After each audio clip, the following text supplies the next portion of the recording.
How many times a day have you reached for your water? What if I told you to spill it instead? Seriously, spilling your water can be a game changer for a business meeting or a social gathering gone bad. It's a trick I learned from one of my early mentors. She was known for being a little bit clumsy. She was the executive director of a nonprofit, and I was on her board. And another member of the board had this habit of interrupting and pontificating. And I noticed that when he really got going, she would spill her water or knock her files off the table.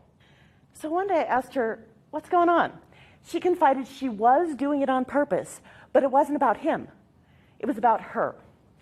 Moving around to clean things up gave her an opportunity to deal with what she called an attack of lost perspective. You see, she would sit in those meetings and start to tune out and start judging herself.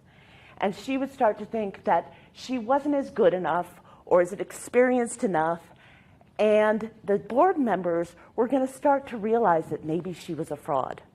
So she shook things up and gave herself an opportunity to remind herself that those thoughts weren't truthful ones, or, as I later learned, unusual ones.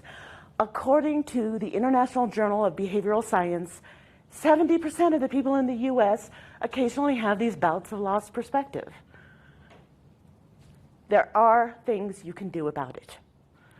One of them is to move around and interrupt those thoughts. Another one is to stop thinking about your abilities and start putting more focus on your purpose, remembering your unique vision and values and why you're doing what you're doing. So the next time you start tuning out and judging yourself, reach for your water. You don't have to spill it if you don't want to, but you can take a moment to stop the negative self-comparison and instead drink in your own brilliance. My name is Amanda Gordon, and I just watched Mari give her speech, and I think when she spoke about imposter syndrome, she hit the nail right on the head, and her giving some tips and tidbits on how to deal with that when you're sitting in the middle of it was just great. I'll be able to use that moving forward. Hi, my name is Dennis Foley, and I'm a solution engineer at Salesforce.